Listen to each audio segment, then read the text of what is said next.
Taxes, inflation, and the breakdown of the family are causing us to fall behind.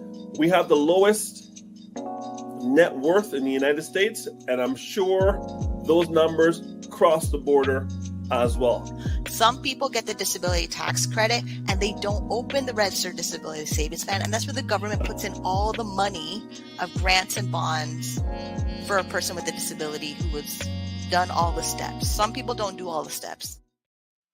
What is up, everybody? Good morning. Good morning. It is Dr. Vibe here, host and producer of the award-winning Dr. Vibe Show, the home of Epic Conversations, and I'm the host of Epic Conversations 2020 Best Podcast News Award winner, 2018 Innovation Award winner given out by the Canadian Ethnic Media Association. I also co-host and co-produce the only online show in the world for dads and fathers and male caregivers that is sponsored by Dove Men Plus Care. And that's been going since like 2020 or something like that. I don't know, 2022. And being part of that team, the team has reached out directly and indirectly to over 400,000 dads, fathers, and male caregivers around the world. So I'm really blessed to have that opportunity. I also am a content creator, content provider, and member of the advisory board of Indie Soup Media. And what is Indie Soup Media? Indie Soup Media is an independent content creators platform based out of the U.S., but powered by our good friend Dr. Tachi out of Fort Lauderdale, Florida. And there's, I guess, over about 35 independent content creators, I being one of them, that provide content on that platform. And update, they've been around for about 5 months. They now have over 16,000 YouTube subscribers, 16,000 YouTube subscribers in 5 months. Yes. Lovely stuff. And I am one of them. I have about 3 to 4 different shows, edited versions that are featured on that platform. So certainly support. Let's do some housekeeping. As always, subscribe to the Dr. Vibe Show on YouTube and hit the notification button. We passed cleanly now 1,500 subscribers. We're now hitting up to 16, going for 1,600. So if you haven't subscribed yet, please, if you're up to it, subscribe. So we want to get to 1,600 subscribers. By mid-August, we're going to be doing a little giveaway to celebrate the 1,500 subscribers. I won't give the date yet. In the next week or two, week and a half or two, I'll give the date of giveaway day. So you want to be there giving a little special thank you to one viewer of a live conversation coming up. All right. Also follow the Dr. Vibe Show on Facebook, LinkedIn, and Instagram. Also, if you want to advertise your business, product, or service on any of the platforms that I'm a part of, please feel free. Email me, dr.vibe at the drvibeshow.com. And also join the Morning Vibe Discord group where we continue the conversation in between live epic conversations. Email me, dr.vibe at the drvibeshow.com. So just to get out of the way, Ryan will not be joining us at the Morning Vibe this morning. He's had a fairly busy summer, especially with his detailing nights, ongoing business. So he's a lot of caught up in those sort of things. And there's some things I'm working on in the background that you may be seeing in the next few weeks, some up in the game a little bit. So what is going on in everyone else as well? Let's see who's in the chat already. Good morning, JJ Mars from Colorado. How is the weather in Colorado, JJ Mars? Good to have you always here. And I always got to thank JJ Mars because whenever I'm on live, it's at least 2 hours behind. So we're broadcasting live today on July 26th, a little bit after 9 a.m. It's 7 a.m. So he is a dedicated viewer supporter, 7 a.m. in the morning. And then Fitness IQ Cam, otherwise known as KSEYLFW. Geez. FV. Yeah, you're still an FV. You don't answer your phone anymore. You got too much going on for us, so you've left us behind. So that's all right. That's okay. No problem. So another weekend coming up in Toronto. Looks like the weather is going to be fantastic. Yesterday was a beautiful day in Toronto. About 75 to 80 degrees Fahrenheit, nice north breeze, so it's cool weather, not hot and humid. We're supposed to be getting in some more hot and humid weather by end of this weekend, beginning of next week. So it's It's getting there. It's been there. It's been there. We haven't had rain for, wow, at least over a week or so now. So that's it. If you've been keeping up on with what I've been doing online, lots of conversations over the last week about Kamala Harris, and her presidential campaign. It's real. It's real. You're seeing the best and some of the not best of America during this campaign. And up to 2 days ago, we had, oh, look at this. Fitness IQ is pushing back on me. Stop this. Dealing with a deadline, but I'm here. Okay, Fitness. All right. I'm going to step down. You know, yet. All right. Dealing with a deadline. Okay. If you say so. She said it rained Wednesday. So yeah, it did rain a bit on Wednesday. Okay. Dr. Mordecai Kasha says, how does Trump 45 know that man-made climate change is a whole? I don't know.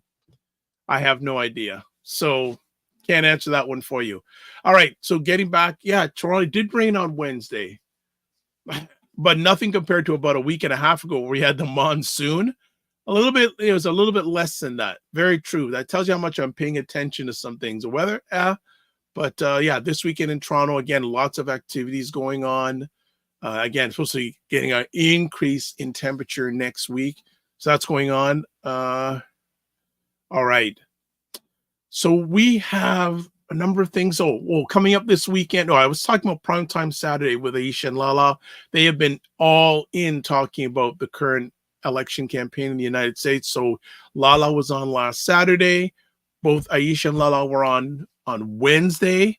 Tomorrow night we have Aisha and special guest Dr. Tachi on. So they'll be talking about that and other things. Lots of crazy things. The world is just nonstop. And the Olympics. The opening ceremonies are today for the Olympics. Is anyone going to be watching the Olympics? Just out of curiosity, anyone going to take time to watch the Olympics? To be honest, I don't think I'm really going to be watching it. If I'm around a TV and there's something interesting on, I may watch it, but it's not for me must-see television. You know, JJ Mar says, heat wave and smoke from Rocky Mountains still here in Colorado. Okay, good stuff. Dr. Mordecai Cassius says a little bit to watch the Olympics. All right. So if you're going to be if anyone's watching Olympics, are there any particular competitions you're going to be watching? I know a lot of people maybe want to watch Simone Biles, one of the most decorated, or maybe the most decorated gymnast in Olympic history. Remember the last Olympics, she had to leave because she said she was having some mental health challenges while performing. She's back. People are just in the USA men's basketball team. Can't remember the gentleman, Lyles. Can't remember his last name, US sprinter. See if he can win the 100 and 200. Of course, there's controversy with already in the Olympics. The Canadian women's soccer team were accused of sending a drone to watch the New Zealand women's soccer team practice. Now, here's the funny thing. The Canadian women's soccer team won the gold medal last Olympics, and they're rated, I think, 7th in the world. New Zealand's women's team is rated like 23, I believe. So what has happened is the assistant coach was sent home. There was an advisor sent home. And then as of this morning, the coach of the soccer team has been sent home. So that is crazy. Really, really crazy. Dr. Mordecai says nothing special. Okay. Fitness IQ Cam says Olympics. I'm looking for track and field 100 in the 4x100. JJ Mar says we'll probably skip Olympics. How's Canada's basketball team doing? Well, the men's team played an exhibition game against the U.S. about a week and a half ago, and the U.S. won by, I think, 10 to 15 points. Dr. Mordecai says, I like to watch the girls. Okay. Fitness IQ says, yeah, a drone. Yeah, a drone. Yeah, a drone to spy on another team that you're much, much better at. And so basically, Canada's women's soccer team, defending Olympic champions in the women's soccer, will be going through the Olympics without their head coach and their assistant coach. A drone. Wow. Hey, it's the age of technology. What can I say? What can I say? It is the age of technology. So as I said, I don't think I'll be watching much of those. Maybe catch a bit of the track and field. Yes, JJ Mar says Nuggets. Jamal Murray is playing for Canada's team. Yes, and Shea Gilgeous and Alexander is also playing.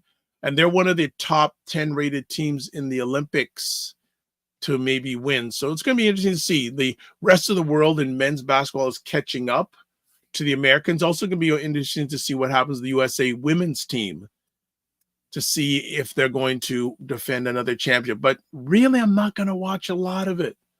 You know, I'm really got more important things to do in my life. 100%. Just being honest. Just being honest.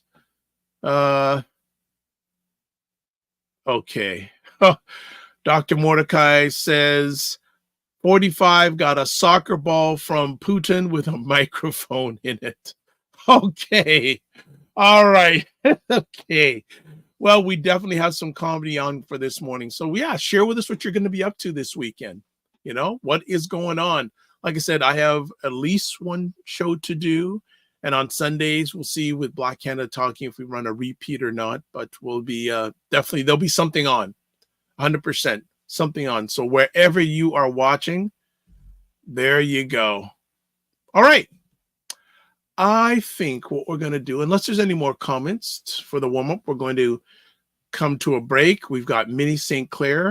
back for her last Friday of the month visit on the Morning Vibe. And, you know, she always brings great information from the world of, on the world from a disabled lens. We're going to catch up with her. We're going to talk about probably 2 different conversation topics and come on back. So you're watching the Morning Vibe, July 26th.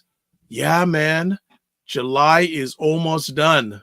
I saw people comments online this morning. Where's the month gone? Where is it gone? Etc. Etc. Okay, we got one more comment here. Okay, no problem. We're going to go right to our little break. We'll see you in a moment, and we'll be back on the Morning Vibe, and we're looking forward to another epic conversation with Minnie St. after this. Hello, everybody. My name is Paige. I am a marketing consultant and the host of More Than a Mom, the podcast. I am here at the Soundwave Summit, and I had the pleasure of speaking with Dr. Vibe, and the gems he dropped were unmatched. An accidental conversation really changed my whole plan. And if I had him 3 years ago when I started my consulting career, it would have made a major change. The biggest thing that I learned that I'm taking with me is understanding that I do not have a show, I have a solution. And I think that's something that's not talked about enough. Another thing that really adjusted my mindset was the power of positive language. I was telling him about some of my problems are asking for help. I'm always pouring into other people, but it's hard, and it's a problem that I can't get that same thing in return. And he said, it's not a problem. It's something that, what did you say? Not a problem. You said, oh, it's a challenge. It's something that's a challenge for me. And that simple adjustment of language, I went away to lunch and I called 4 people and I'm like, hey friends, we need to change our energy. We need to change our outlook. We are solution-driven people. We do not need to do things the way society tells us to do things. This checklist that we feel like we need to fall under, this 10-minute conversation we had, it changed up everything. So I'm so thankful for the gems. I feel like I'm going to go back and make a whole new to-do list that's based on how I need to do things, a different way of looking at things, and I'm just so thankful. So thank you, Dr. Vibe. Thank you, Paige. All right. Good to have Paige. And actually, I'm going to be reaching out to her in the next few days just to check in to see how she's doing. Her 6-year-old son celebrated birthday yesterday, so that is cool. Some updates. I did mention at the end of Monday's conversation about the transitioning of Dr. March, Louis March. And there is now information. There's going to be a celebration on August 25th. In the Greater Toronto area for him. I'll share some of that information coming up on Monday and Friday's conversation. And I think I did mention I've had him on the platform a few times, and I was deciding when would I want to do a replay, because I have some replays of conversations I had with Dr. March. So should I do? I think I'm going to do it after the celebration. I don't know if we should do it before the celebration. What do you think, audience? Should we wait till the celebration and do it then, or should I do it ahead of the celebration? Would like to get your input on it. So so that's something out to the audience. All right, she is back. Back. She said, yeah, I'd like to come on once a month. And I've been chatting with some people, and they really like when Minnie is on. There's an associate in the DMV, area down in the US, Washington, Maryland, Virginia area, that loves when Minnie is on, dropping the knowledge. So actually, got some quick things here. So Fitness IQ says both before and after. Okay. All right. I'll think about that. All right. Macmillan Group, Ray says after the celebration. I'm leaning till after the celebration. That's where I'm leaning to, because that celebration is on the 25th. It's on a Sunday.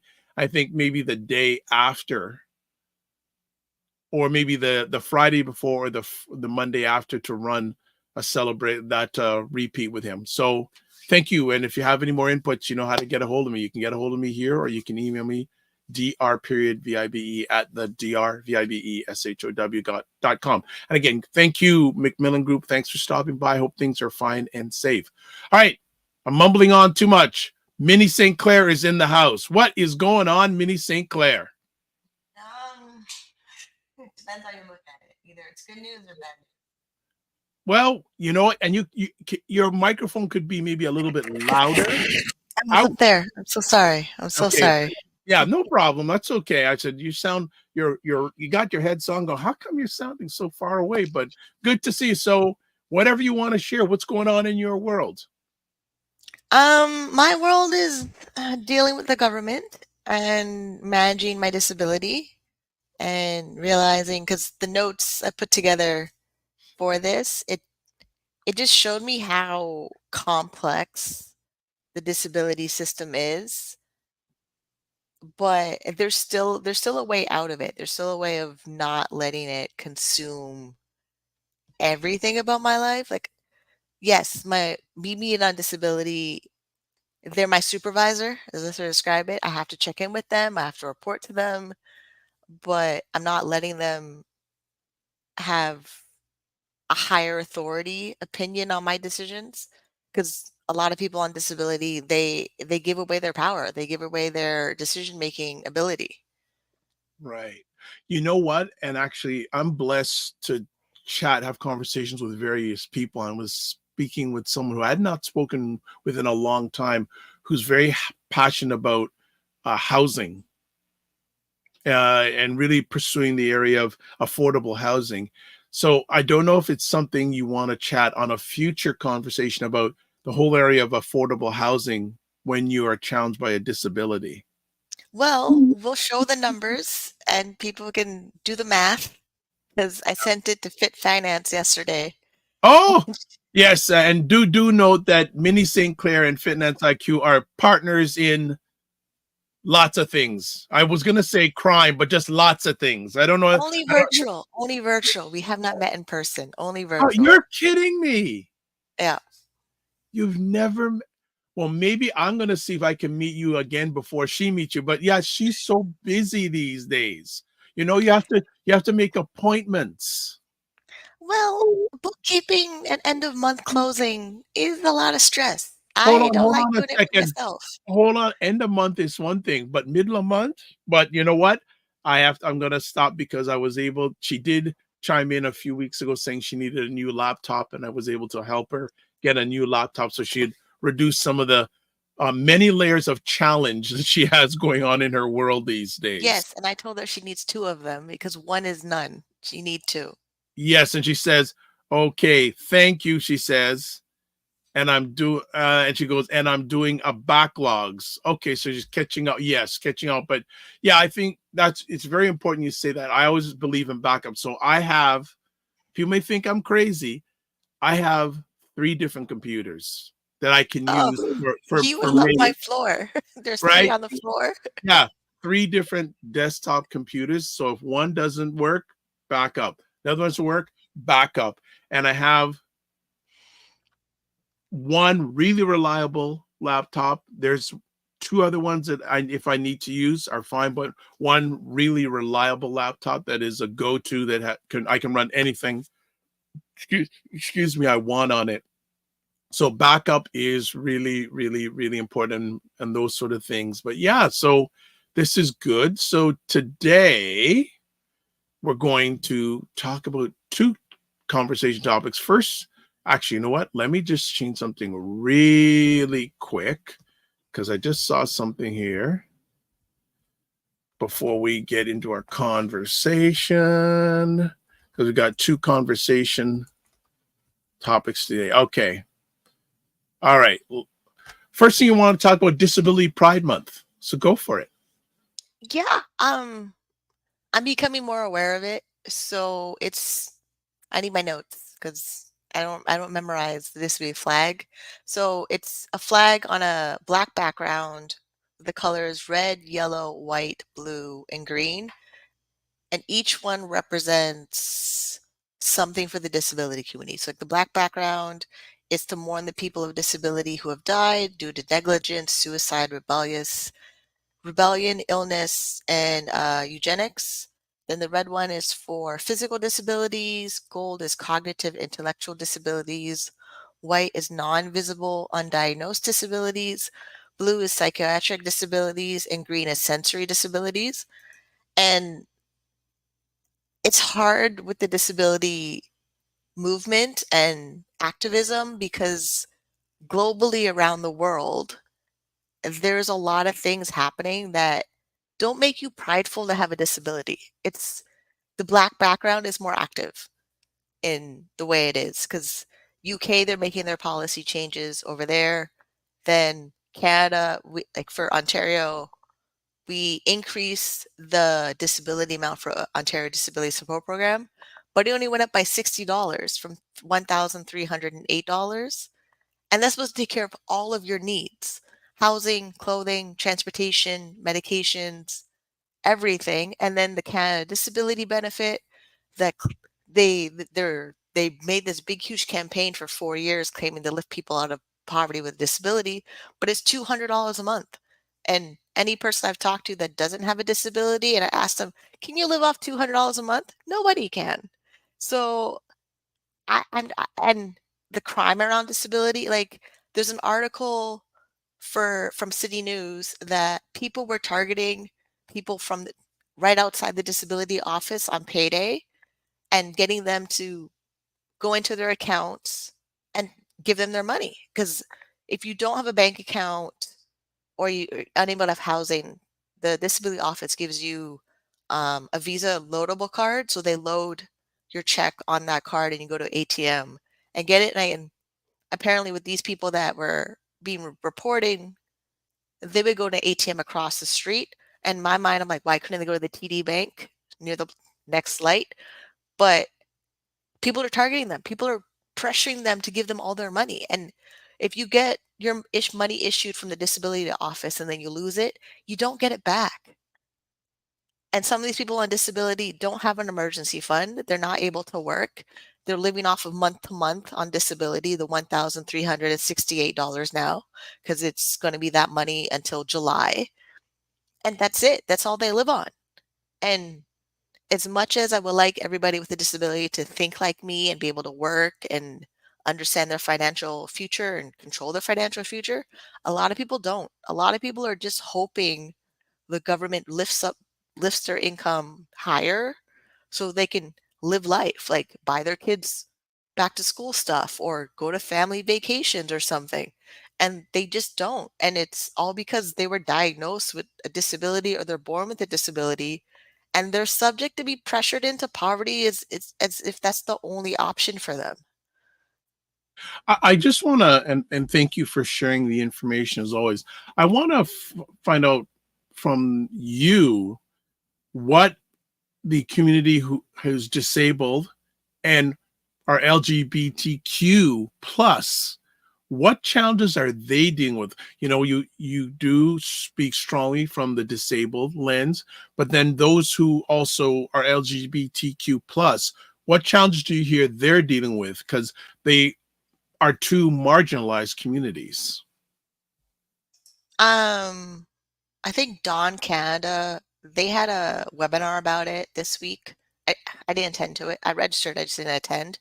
And they had LGBTQ plus disability, because that's mostly the webinars I see them do. So they talk about it as their challenges and things. I'm not exactly familiar because I don't identify with that part of the identity, but it's just as challenging. So like they automatically go into spaces feeling rejected before they get to show their talents.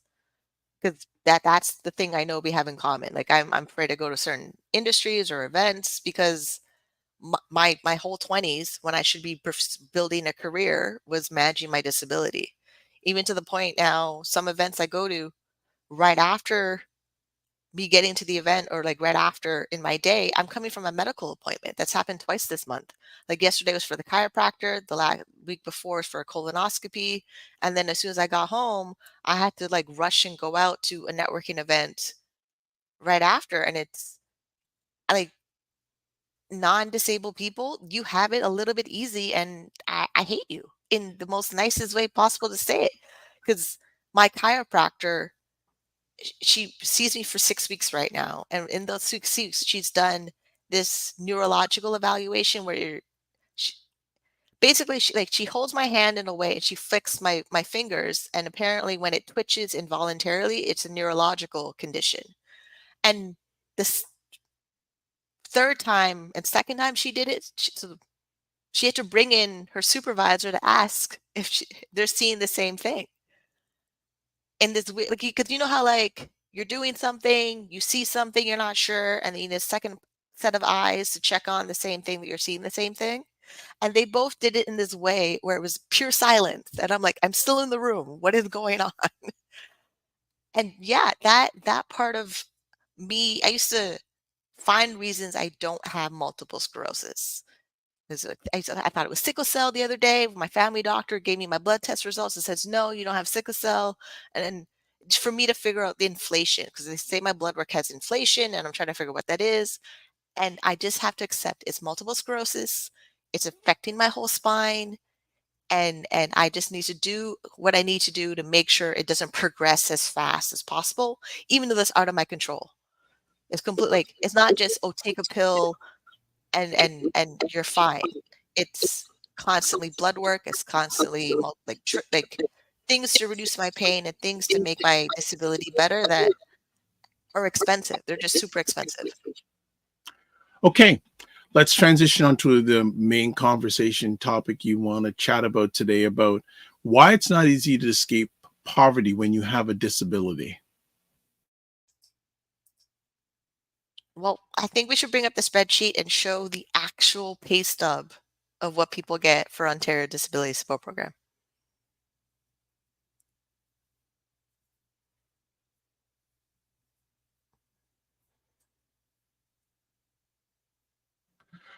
All right, we got it. It's up.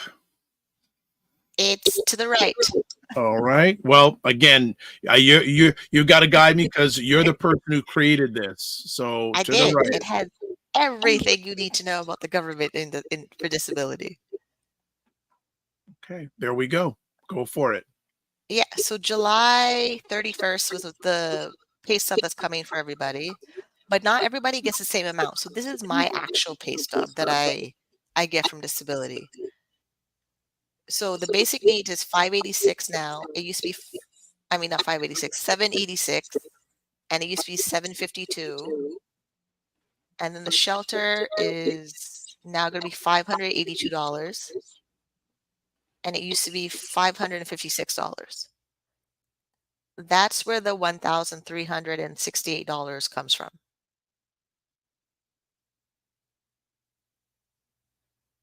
And then I have mandatory medical transportation for $156. Then I have special diet for $129. So this week, me going into the disability office was to drop off the form for special diet because we added hypertension and hyperlymphedema. So I'm waiting for the disability office to approve it. And then hopefully they still keep my 129 special diet for allergy to wheat and allergy to gluten. But the office says the office has 10 days to get back to me. So basically all of August, I'm waiting to see, did they update it? Did they approve it? Did they get it? And hopefully they don't reject it, because if they reject it, I have to go to court and make an appeal to fight for my special diet that my doctor filled out the form, said yes, stamped it on, sent it to billing. And there's an annoying part in that policy in the special diet section that says they can request another medical professional to determine my special diet. And my doctor doesn't like disability just as much as I don't like disability. But now that I've been reading the policy and I give her snippets of what it says, it adds to my anxiety. It completely just adds to the stress that I'm told don't worry about it, when I worry about it all the time. So also with the disability, so they automatically pay my rent $960.45 every month. Then they automatically send hydro $86 a month. With the hydro bill, because I don't use that much electricity, sometimes my bill has a really large credit on my bill. So I have to call Toronto Hydro, ask them, okay, can you send me back my check? Then if they do, that just automatically adds into my monthly budget. And then the disability overpayment. So I owe disability $3,108. They take back from my check $74.85 to pay that down. And at this rate, it'd be gone in 44 months or 41 months. But I think by January or February, it's 36 months it'd be paid off and be gone. And that thing is 0% interest.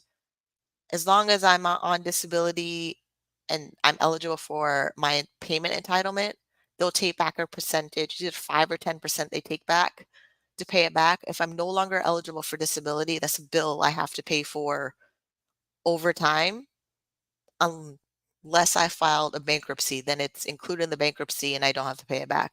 But that's pretty much how I operate for the household. And then in the tab, way down in the bottom corner, is my budget for the entire month of how I budget the $1,653 a month. But then they take away $74.85. Then I'm left with $1,578.15. Okay. And then because they pay my rent directly to the landlord automatically, and then they pay my hydro automatically, then they deposit my account $531.70. And that's my internet, my insurance, groceries. I put $100 away for miscellaneous, which is probably the chiropractor. And then anything above that I need, I have to figure it out and make it happen. Wow. Well, first things first, I want to thank you for being open of your daily life. And I know you're doing it not just for you, but you're doing it for a bigger purpose and bigger reason. I'd also just want to shout out Dr. Tachi. Says, good morning, all. She is here. And she, after going through those numbers, she goes, wow. Wow, wow, wow. So just want to confirm, you're telling us that basically you live on about $531.70 a month? If I do not work. Yeah. Wow. Yeah. If I do not make an income in the month, yes, but then I'm also eligible for GST tax credit, Chilean tax credit. Then randomly mom, dad, and grandma will put money in my account. Sometimes people will buy me a coffee online. Then I can make it to the next month. But yeah, if I don't have those things in place, I don't make it to the next month. What happens when you realize you are challenged to make it to the next month? Well, it's a combination. So like with my content creating job as a live streamer, there's a window of I could make more than I need for the whole month, but in that environment, I'm competing with everybody else on that platform. And I'm competing with everybody else on that platform who are behind on their bills and they're trying to make up for their end of the month of not having their money. Because it's a common thing in the adult industry of we know end of the month is the slowest because the customers have bills to pay, then we have bills to pay. It's not like everyone's bills are alternate schedule. The whole world kind of operates first in the 15th and then at the 16th to the end of the month. And we're all trying to make it to the next month. It's just or payday. Like some customers on my website will say they can't spend money because they don't get paid till midnight. So then what happens is the live streamers are on the website after midnight, waiting until everyone gets paid so that we get paid. And that cycle has been that way since 2003 for me. It's feast or famine, and we hustle hard, and we know around midnight to about 6 a.m. all the bars around the world are roughly closing or roughly around the same time. So with the adult industry, men that are intoxicated, they spend more money. And we maximize that opportunity to make more money. And if I don't do it, I'm living off of disability. And if I don't make money from my job, it's the last resort of asking mom, dad, and grandma. And they look at me like, oh, I don't really have it. And like, it just, but this is what I live off of.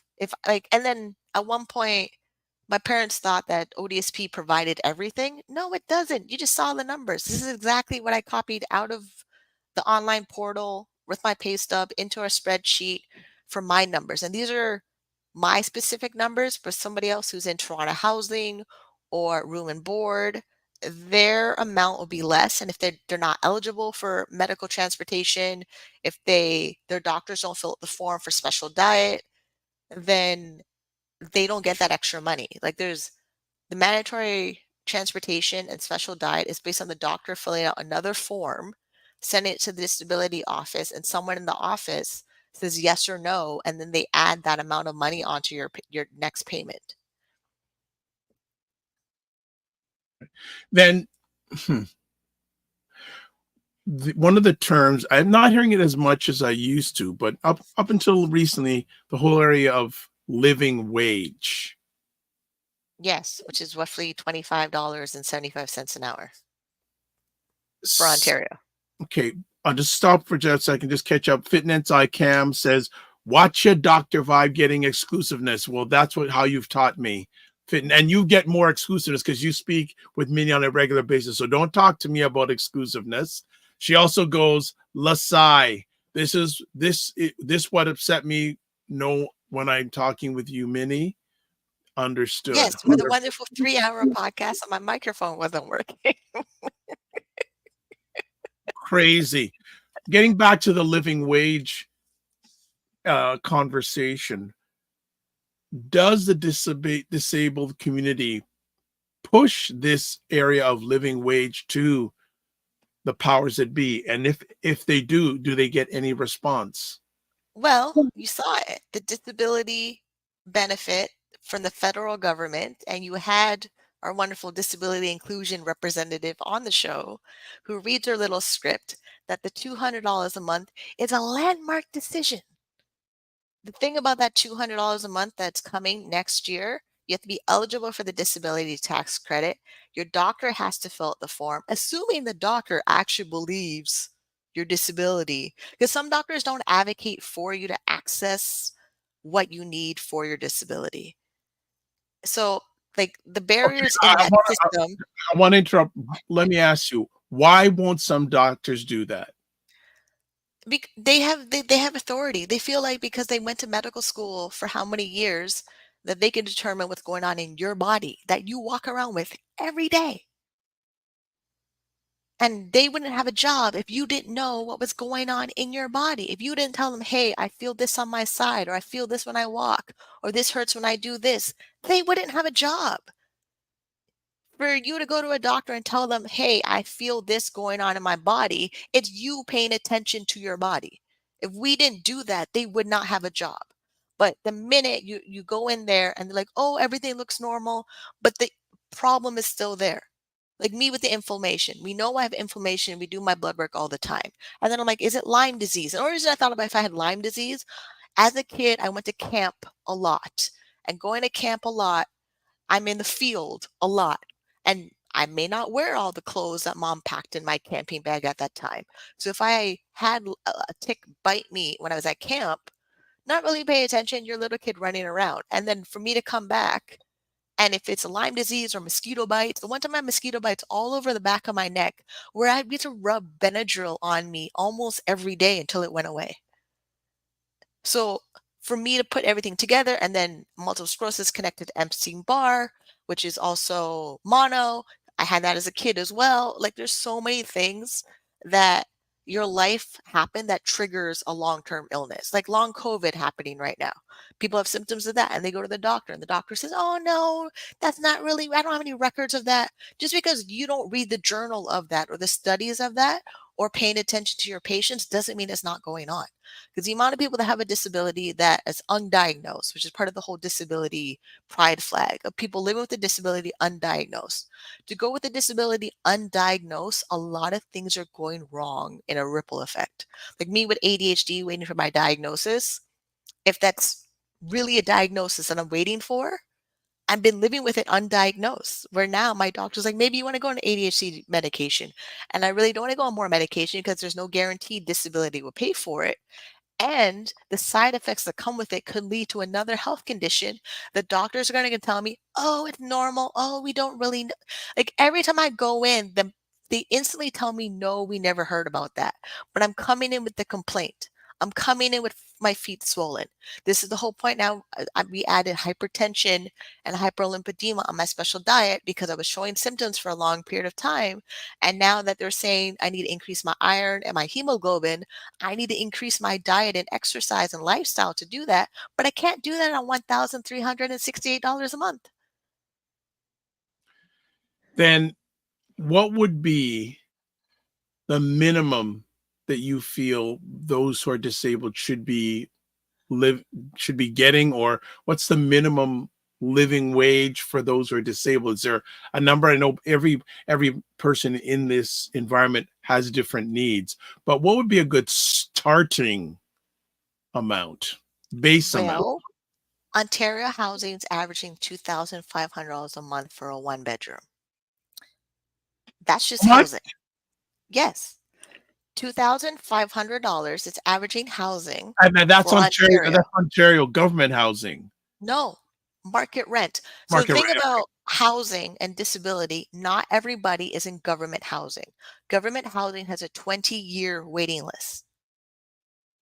I got this market how many years? Housing, say that again. How many years? 20. Okay. 20 years. Okay, go ahead. I got this apartment the same day they said to go look at a Toronto housing apartment. Keys in my hand. I'm moving into this apartment. Then housing office, oh, you can come look at an apartment right now. I just moved in. I had to get my mom and dad to come up with first and last month rent. Then my credit had to be good to get approved to come here. And I couldn't go back to my other apartment because I already gave them notice. So the level of, yes, we need to increase it. It needs to be above livable, but livable is changing because we don't have housing, let alone groceries. And then, oh yeah, you have to keep an active tenant insurance for your lease agreement in Ontario, or you don't keep your housing. Like me living here, every couple of years, my landlord will ask for a copy of my lease with the tenant insurance to keep my lease. If I don't have an active plan, active tenant insurance plan, they can use that to evict me out of the apartment because it falls in the category of breaking the lease agreement for being a tenant. Even though, yes, there's a huge backlog at the landlord and tenant board, they will put me in the queue. And then I have to go into, and I don't want to do it again because I had to do it before. I have to go to the landlord and tenant board, prove that I have my lease, prove that I have my tenant insurance, and then have a judge tell me, yeah, you can stay in the apartment. That happened already for me in 2011. 2011, I was in a psychotic mental state. I wasn't paying my rent on time. We went back and forth in mediation in court. we were trying to pay out my rent on time. My parents were like, oh, we don't have that kind of money. And disability wasn't giving me much money, because back then in the wonderful spreadsheet for 2007, my welfare was $585 a month. Now it's $733. And then I got on disability for $1,069 a month. So it's not like the social safety net was ever livable. They never made it livable since 1997. Like, and the only reason they made ODSP is because of the backlog from the welfare system.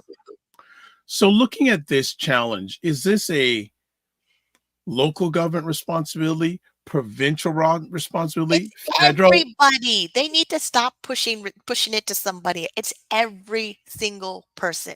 And me doing the research and making this wonderful complicated spreadsheet that only me can navigate, it's every program there is that screwed up anybody who's disabled, then becomes low income, and then is scraping by below the poverty line. And the reason why it's like, I know for sure now it's everybody. You can apply for social assistance after you're 65. So any time in your life, if you don't access your employer insurance benefits, or you drain out your emergency fund savings, or you max out your EI, you end up on your government social assistance program from the province to the federal government, depending on what resources you've maxed out. All right. Fitness IQ says, sorry, let's try that again. Lasai. This is what upset me when I was trying to you, Minnie. You still need to get your English right there to make sense. And then she also says, Boxside. All right. All right. So this is amazing, these numbers, because numbers don't have emotion, right? They're facts. They're facts. And the thing about the pay stub number, that's your tax dollars. People are worried about, oh, my tax dollars, where are they? This is where they're going.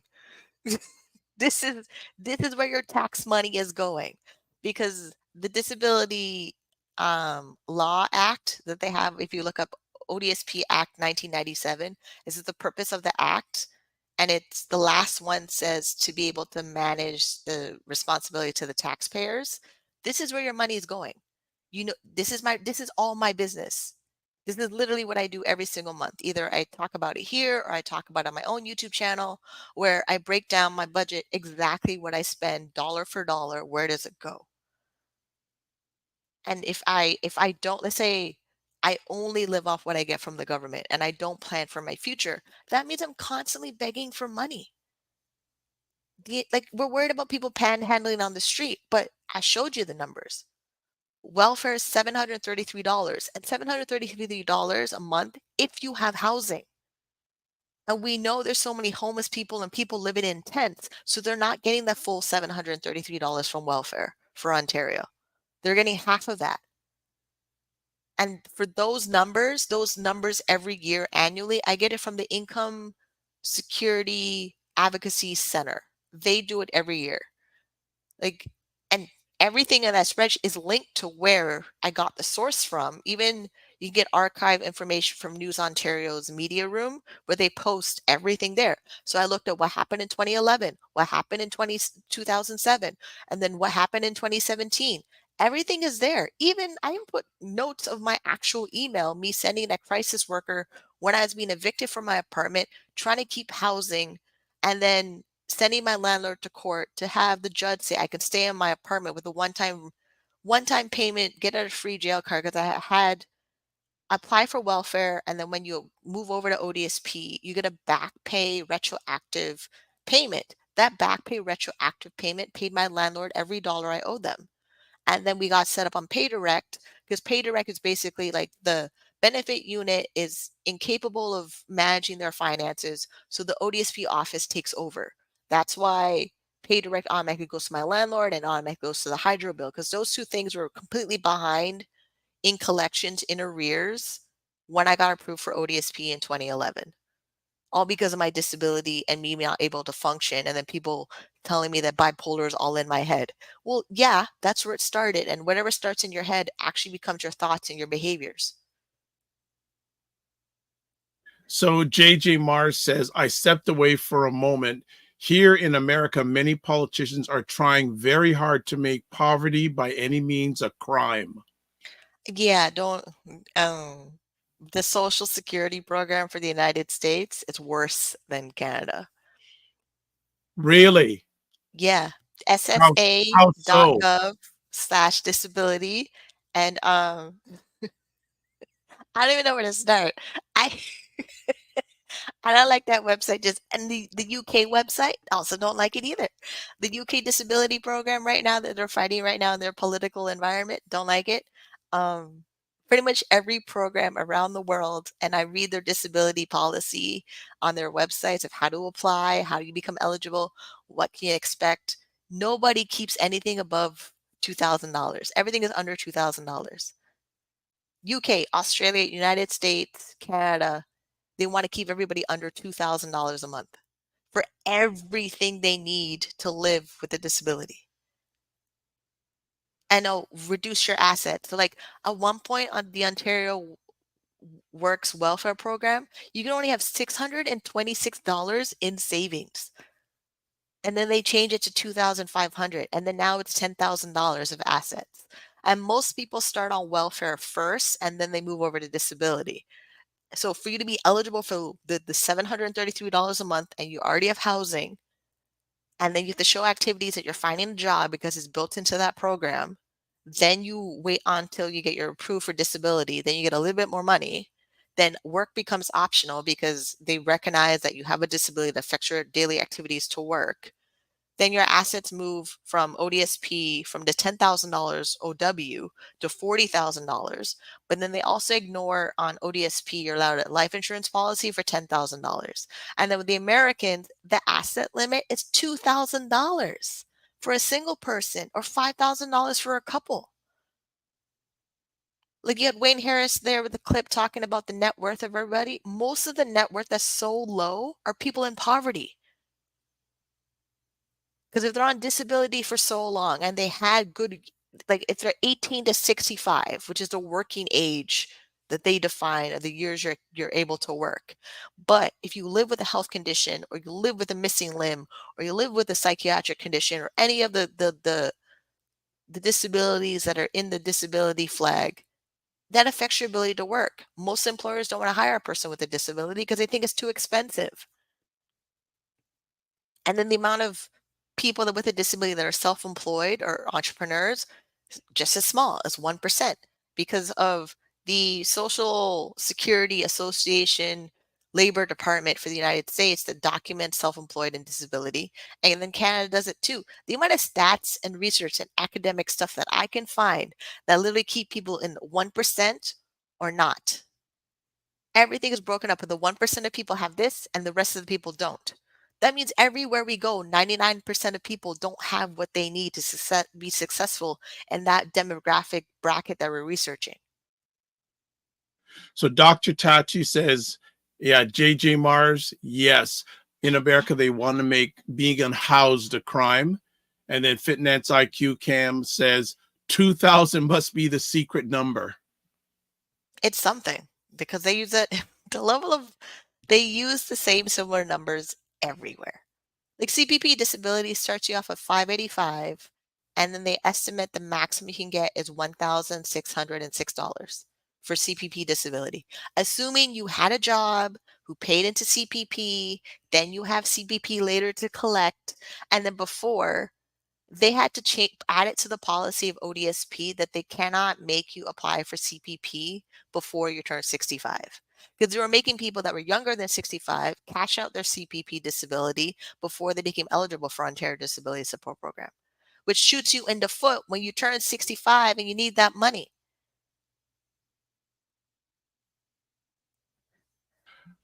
The powers that be that have authority over this, where do they get, how do they figure out their numbers? What do they base it on?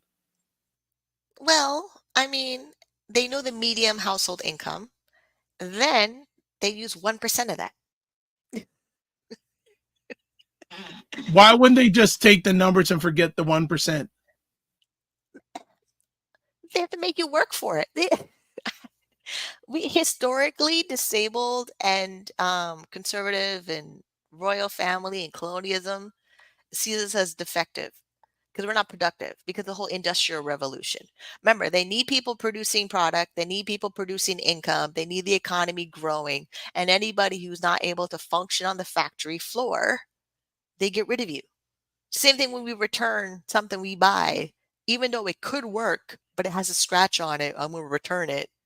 That's what they're doing to people. The amount of stuff that people could keep, but it just has a little scratch on it, they return it. So how much is society responsible for this situation about poverty and disability? From the minute they could vote.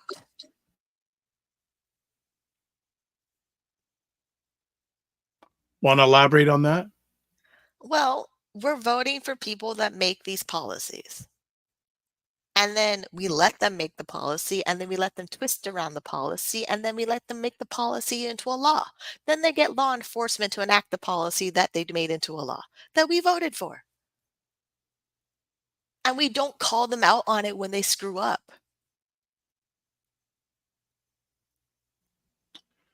All right. Where would you be if you didn't have your content creator income? Oh, yeah, my mom yelling at me that I need to get a job, which is what happened in the beginning. So I got approved disability. We saved myself from being homeless.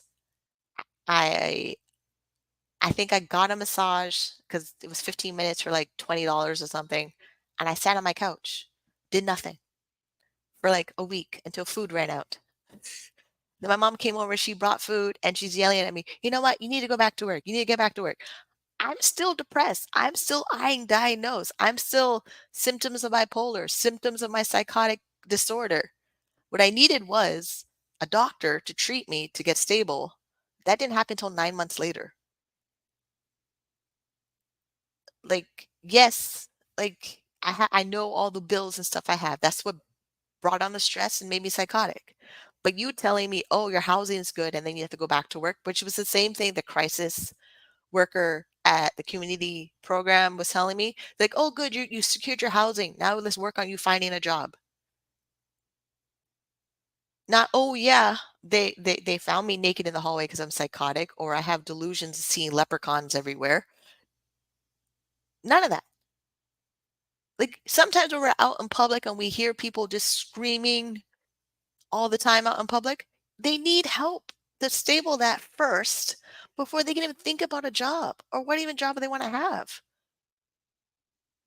Not automatically think, oh, if work will fix all your problems. Work actually doesn't fix all your problems because the disability lawyers that are trying to fight cases for people that have a stress disorder or a mental health disorder that's affecting their ability to do their job. And because they're already an employee in the company, they cannot actually fire them for their disability after they hire them. So you need to go into a job, don't disclose your disability, be completely hired, go through HR, go through orientation, fill out your tax documents, then wait about 6 months to a year, then fall apart, and then access all your disability benefits. You know how much exhausting that is to do that I couldn't do? Like the jobs I had before I became on ODSP, I barely lasted probation. Like one job I got fired a day before probation was finished. Or I go to a job and my hygiene is poor, or they had a bar and my impulse decision was to have screwdrivers with my lunch. Some people's disabilities don't actually function in the social convention rules. But we're told, get a job, make money, get a job, make money. Some of us, our brains don't function that way. And some of us, our brains are never going to function that way. And then some of us don't think actual work is anything because the money we make is too low. So some people I met on disability since I've been doing the wonderful podcast have reached out to me and I've met with them. And when I ask them, what do you do for work? They say, oh, I don't do anything, but they told me they're selling a product. Even if they sell the product for $5, they don't actually see that as work. And if they don't see what they're selling for money is work, they're not going to claim it. Got you. It's like they see the product they're selling for the $5 as trading stickers or something. Got it. All right. Dr. Tachi says people are only concerned about the policies that affect other people if it affects them directly. Yeah, and if you become disabled when it affects you directly and you have to access all the programs I just explained, it's too late. Okay. I'm dealing with that now with two of people I'm talking to that they want to apply for disability, but they're scared to apply for it because their freedoms will be gone. But if you voted for the right people before, you can still keep your freedoms and still manage your disability and take care of yourself. Okay, Fitness IQ Camp says, boy, when sadness hits you, it's tricky indeed. She also says, not then, fall apart after 6 months. Got it.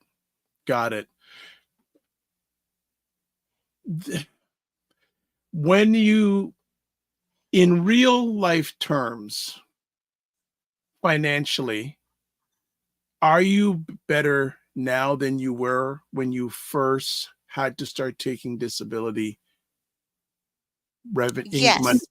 Okay. And the reason the policy changed over time to be a little bit better for 1% of people who are able to work and live with a disability. That's the category I fall into. Because I have a doctor who listens to me, even when I bring her the most craziest ideas. It's so funny how they entertain all of them. And we go through a list.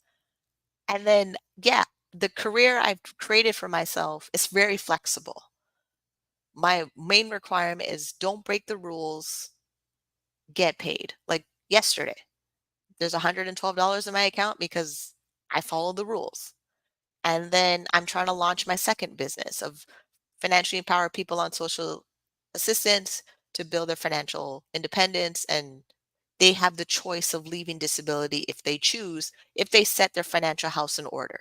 So because of the pandemic happening and being pressured into applying for the Canada Emergency Response Benefit from the Disability Office, because they have this wonderful rule that says you have to pursue all income sources before them, and you have to prove you've done it in a reasonable amount of time. And if you don't prove you've applied for a benefit you may be eligible for in a reasonable amount of time, they could suspend your file. So they threaten you to access other benefits. And luckily, I was eligible for everything. And then just being sick and tired of being sick and tired of being poor and following the Dave Ramsey plan and learning about the Dave Ramsey plan and following those 7 baby steps got me to be in a place of financially stable in a step-by-step process on my own terms. So like first it was save $1,000, and because the policy changed for ODSP from $5,000 of assets to $40,000 of assets, I can comfortably save $1,000 or more than $1,000 and not affect my disability benefits. And then learning about the whole life insurance policies and annuities and deferred annuities and segregated funds, and then connecting with my financial planner where the whole purpose of that meeting was to ask him if he knew about a segregated fund, and he suggested it first. So when he suggested it first, I was like, great, I can do this thing to protect myself from being in poverty. But that whole thing that I learned, other people don't know it. Well, and you're reading my alleged mind because you said you represent the 1%. Yeah. Which is concerning. Dr. Tachi says it seems that many of these regulations are from the era when people with disabilities were locked away or not expected to live very long. Yes, and they're not changing them. Why not? Well, that's a whole like ask a women's studies professor about that one. Or the one that teaches disability rights in the colleges. They know it more than I do. I live through this. For me to find historical reasons why, too much energy. I need to survive. I need to read the policy. I need to make sure that I'm following all the rules. And then how with my segregated fund that has my RSP, TFSA, first home savings account. If I get a caseworker who thinks, oh, they're just an RSP, but doesn't know they're actually a life insurance product or a segregated fund, I have to convince them to call my financial planner to get a lesson in a financial product that they don't know anything about, that falls in their policy section 4.8 life insurance policies, which is in the spreadsheet of the wonderful things that I put together, because I have to send it to them. I literally have to send all my notes that I memorized during the pandemic because a caseworker kept sending me section 5.4 self-employment over and over again, treating me like I'm stupid. Finally, Carlos doesn't do that anymore, but now he's the backup worker. If I have to call the office and they tell me it's Carlos, I'm like, okay, great. I have to talk to him. Like, I have notes on every caseworker that I have to talk to when I have to contact the office.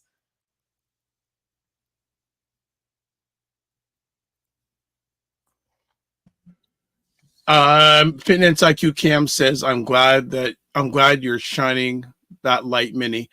When you have to speak with people who are involved in administration when it comes to poverty, what percentage of people that you chat with on the administrative side know what they're chatting about? It's higher. It's higher. It's just I have to present it in a way that I don't get emotionally involved. Like I can't. Like so first you call the office and you speak to dispatch.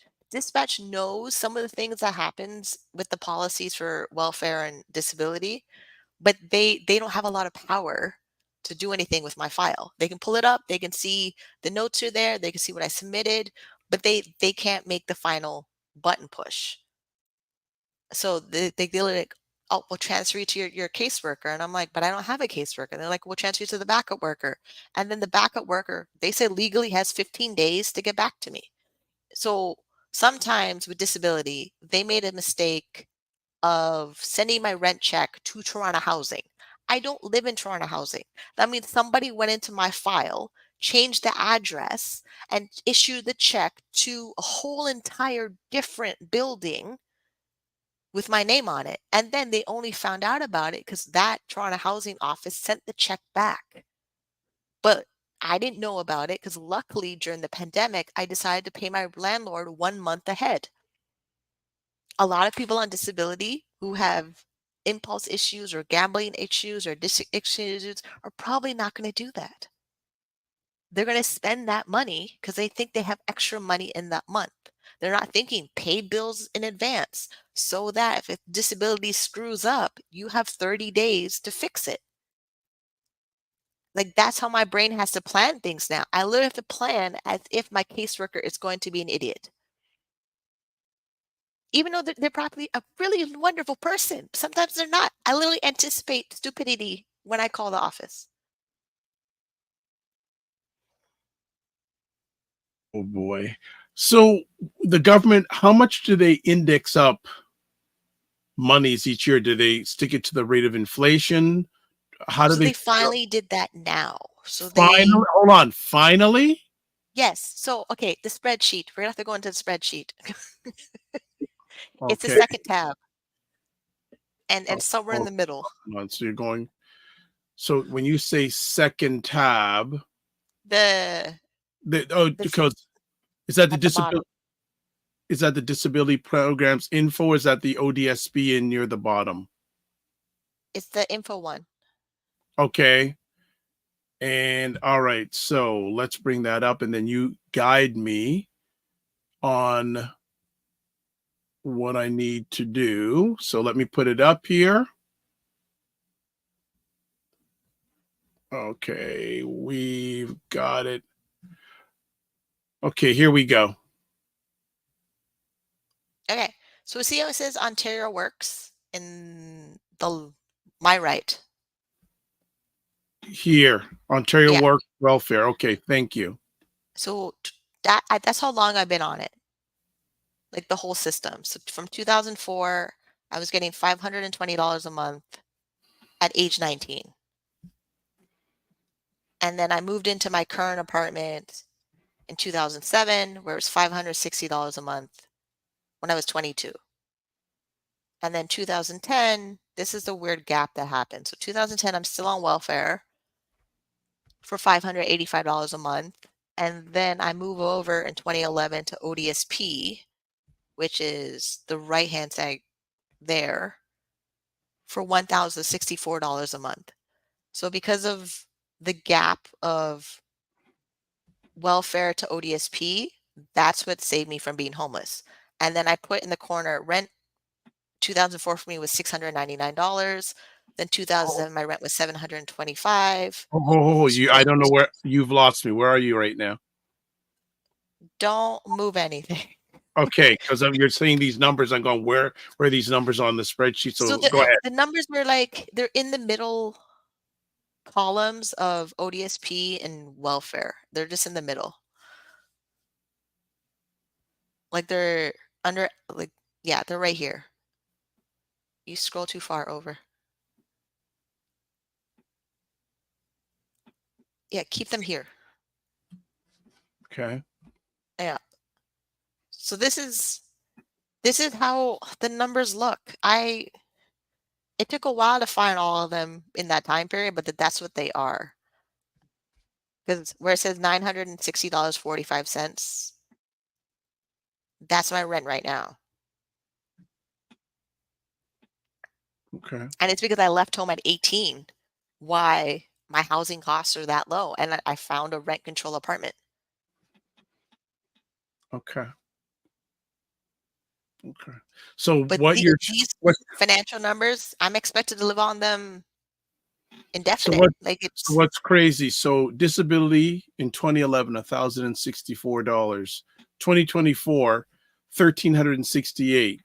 Now, if we take a look at how much inflation has gone up since 2011 to 2024, I'm sure that it's a lot higher than what they've adjusted that. Yeah, because they're using a different measure. There's like 4 different measures of poverty, of inflation, and poverty too. They weren't measuring poverty this same way until like 2018. Because 2018, when Ford came into power, he paused the inflation index. It's supposed to increase by 1% every single year, from the $1,051 to $1,169. Then that stayed that number right up until 2021 because of the pandemic. And they only did something because of the pandemic. Wow. If it wasn't pandemic, it wouldn't have changed probably. No, it wouldn't. And the housing problem would still be there. The mental health shortage would still be there. The level of not using the money from the LCBO, $2.5 billion will still be there. Like the amount of money that we know could be there to help increase poverty, they're not using it. Like the way that they donate millions of dollars to food banks. If they gave the people that money, we have choice to buy the food we need instead of waiting for what may be available at the food bank. It's a whole different thing when you go into a grocery store and ask them, hey, when are you bringing this new shipment in, versus a food bank who gets the stuff from the same grocery supplier, but they package it in the way that this is what we have. And it's mostly canned goods, and you're lucky we get a fresh vegetable. But if they gave me my actual money for groceries, and let's say I order groceries online, like I was there telling Fit Finance about the food delivery place that delivers all the protein, all the meat, fish, and chicken that are healthier, then I need to increase my iron and my hemoglobin for. Those meats they're not cheap. Oxtail's not cheap. Beef steaks are not cheap. Where's Ryan? Where's Ryan? Oxtail. Those are where the iron and things I need to increase my hemoglobin, because they're below normal.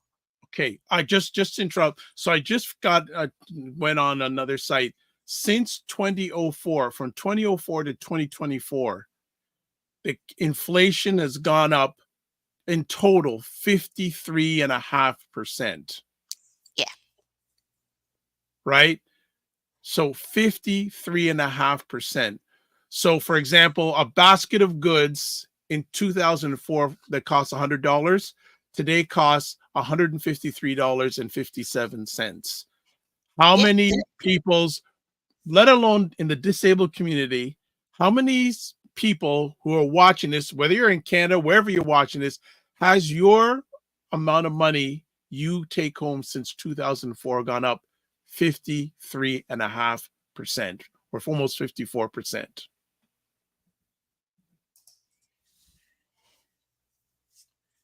So from what I see here on this adjustment, so we're talking, and I'm not a great math major, 1,064. So we're talking about $300 in 20 years. That isn't keeping up. I mean, they are two different programs. Like they're two different programs with two different policy adjustments. Like ODSP is indexed to inflation right now from the $1,169 a month to now being $1,368 a month. But Ontario Works Welfare is not indexed to inflation. It's just because I'm no longer on the welfare program. I'm now on the ODSP program. So I only operate in the ODSP program policy legislation part. But a lot of people that are on social assistance, they're on the Ontario Works welfare program their entire time because their ODSP disability application keeps getting rejected. So, and they're just having a hard time going through the court system to be approved for their disability, even though they had doctors fill out the form, they had everybody, and sometimes legal aid will tell them that their case is not worth fighting for, so they don't keep fighting for their disability rights that they need access to. Okay, just want to interrupt here. So you see the amount here of 1,064 in 2011. Actually, you know what? Actually, I didn't do this correctly. I should have done 2011, not 20. Okay, hold on a second. I didn't do this correctly. I thought I did it right, but I didn't do it. So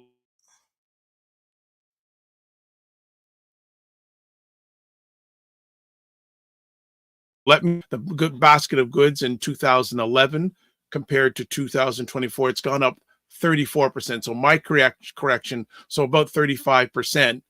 So you know what? Interesting enough, if you take a look at the 1,064 in 2011 and 1,368, it's somewhat close because it's still behind. It's 29%.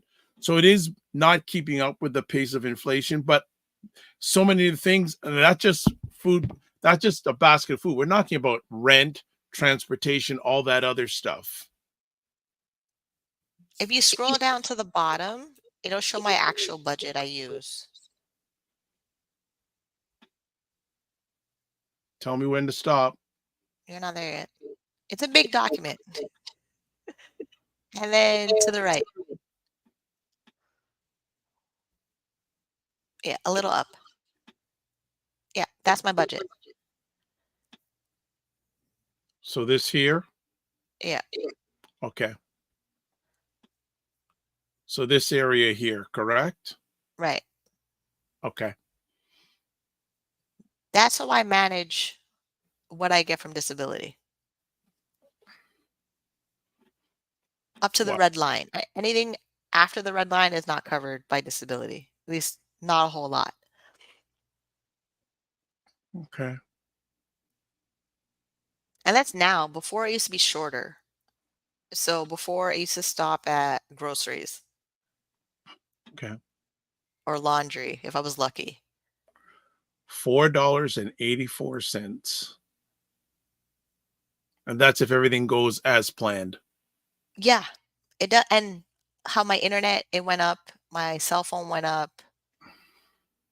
That, and then in February, my rent goes up. It might be like they posted it. So like at the very top of this, it shows what my rent should be in 2025. But like there's certain categories in my budget that I know will increase. Oh yeah. Within the year, where of course it will. When it was $1,169 a month, I knew it would run out. I knew it had to increase. Oh yeah. Because that's pretty much how people that only have ODSP as their only source of income. Some of them their entire check goes to rent, and then that's it. Yep. I can certainly see that. I can see that 150%. I can see And then if that. they're in Toronto housing, if their income goes up, so does their rent goes up. Oh boy. Because Toronto housing is not just a fixed amount. Toronto housing has an extra policy in it that you don't have in market rent. So when I talk to people that are on disability through the new agency that I'm connecting with that's helping with the business plan to launch my new financial coaching business for people on disability, when they Mhm. see my spreadsheet, their numbers are smaller than mine. Their numbers are below mine because they're in Toronto housing, or they only pay room and board, or they're in a rooming house. Like their housing situation actually affects how much money they get from ODSP, which affects all their choices they make after that. Where a lot of people are working because they're pressured to work, not because they necessarily want to work. And then Well, with me, that's not only the disabled. That's not only the disabled community. That's a lot of people. So But the thing with the disability community, like we're on disability because there's a medical condition and a financial need. Like yep, we're below $40,000 of assets yep, before we apply. It's not like we can apply and automatically get approved. We have to, they analyze everything. They analyze, are you married? They analyze, do you have children? They analyze what's your bank account. They analyze, you have to send in 3 months of bank statements that they look at before they say yes. It's not just I apply and I'm approved like a credit card. right. I can get a credit card faster than getting disability benefits. Well, doesn't The that level of, say some? Doesn't that tell you something? and the way, like I filed the bankruptcy, I got discharged from the bankruptcy, and then Capital One gave me a card again for the 5th time. Jeez. And then after that, Capital One was Canadian Tire, then PC Financial, then Simply Financial. They're all giving me credit cards. They know my income is not that high. So, well, some people may say that's predatory, but that's a whole other conversation. Yeah, it is. And the Yeah, whole roundup of payday loans. So like the way that my income comes in, before banks would hold my checks for 15 business days. So if I wanted to have groceries, I would have to go to Money Mart and cash my check sooner. and And of then course you're they paying take fee. the Yep, service fee, plus they make a fee off of the foreign exchange rate because my income was coming in US dollars and converted to Canadian dollars. So that's why the bank was putting it on hold for 15 days. And if I wanted to eat, it would go to Money Mart. Money Mart will cash it for me, but they'll make more money on the fee because it's a foreign check. right. Okay. All right. So Fitness IQ says, told you exclusiveness. And she also says it is. I think about maybe she's coming about the predatory. This sounds very predatory that they catch you when they know they got you, so to speak. Yeah, All right. most of my loans that I got approved for is because they know I'm on disability and they know every end of the month I'm getting paid a check. Mm, Even though legally they're not supposed to use that in collections. jeez. All right. Let's wind it up. So, what are your calls to action when it comes to poverty and disability? Only 1% of us will make it. It's Wow. I did the math. Like, and it's not even I did the math. It's in the report from the Auditor General reviewing the ODSP policy and program benefits Wow. that Only they did it that they did in 2019. They know only 1% of people on disability are in a capacity to actually make enough money to leave it or supplement it. And like that's why they gradually change all these rules. Like now I can make $1,000 a month and still keep my benefits versus $200 a month and lose my benefits after $200 a month. So some things are changing, which are great, and the parts that are changing and I know about, I'm maximizing and I'm using them. But again, not everyone has my brain to go read the policy and figure out how to actually execute that part of the policy. Or yeah. my caseworker, they don't like they go through training, they read the policy that one time in training, and they don't go back to it. And it really depends on what clients they have. If clients don't know that they can actually have $40,000 in their account, they're not having it. because they believe the old policy. So some people still believe the old rules. So like when the rules were $5,000 a month in assets, some people still think that's true. Some people don't know that things changed. So if they don't know what changed, that means they don't adjust their strategy. They don't adjust their behavior. They don't actually practice a new skill that builds more confidence so they can actually come off disability.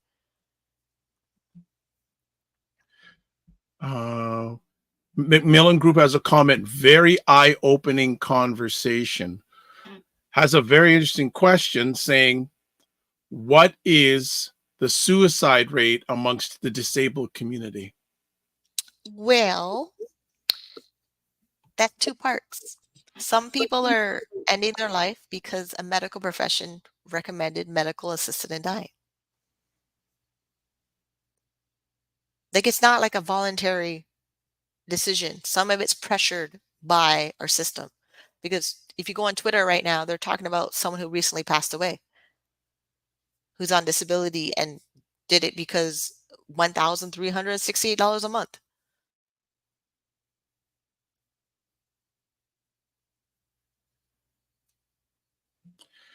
Enough said.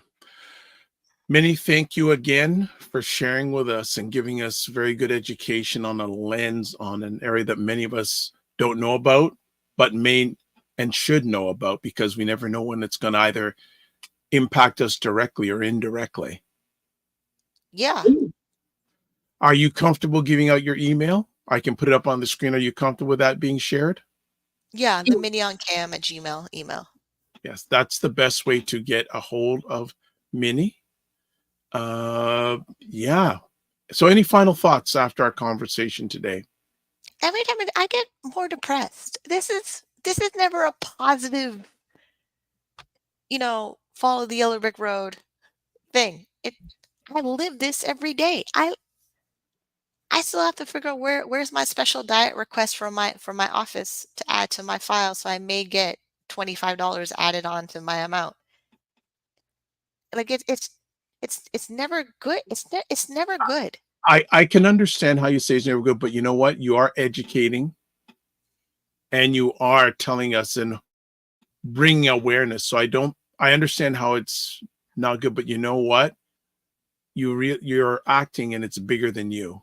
So you're taking the challenges that you're working through, because I know you're going to win. Well, I know too much information. That I know. I can't go back to being in the dark of this and thinking I can only have $200 a month and $5,000 of assets, and then think that my caseworker is always going to be difficult.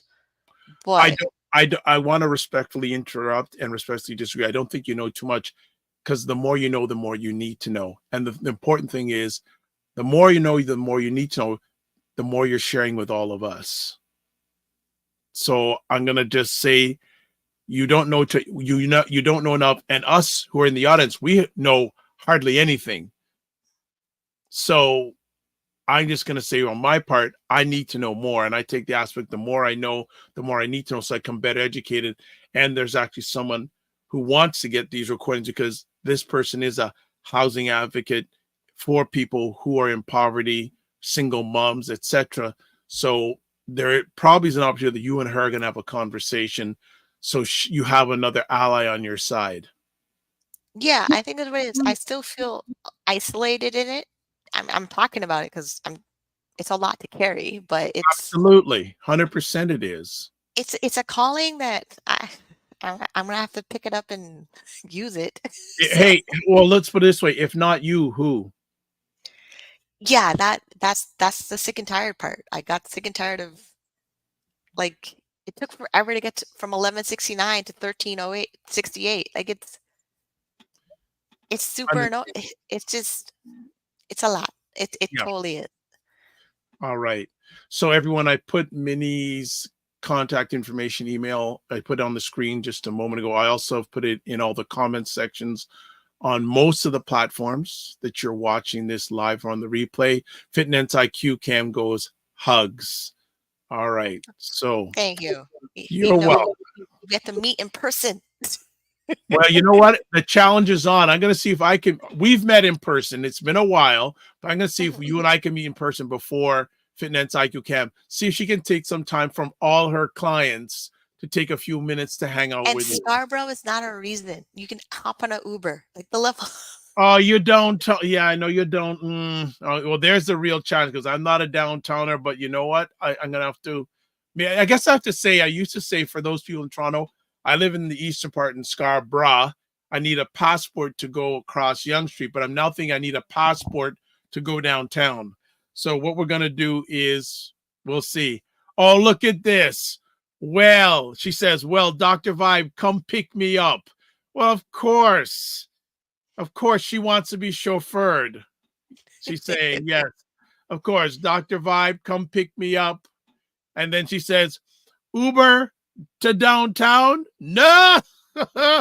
She's going. It's a business expense. It's not like we're just there to hang out and kiki. We always talk business. So it's not like it's just a waste of Uber. It's a business expense. I only hop in an Uber for a business expense. Okay. We'll leave it at that. So, Ms. Minnie, thank you so much for sharing with us again. I'll put it up one more time. Here's our contact information. And I know we'll be in contact offline, but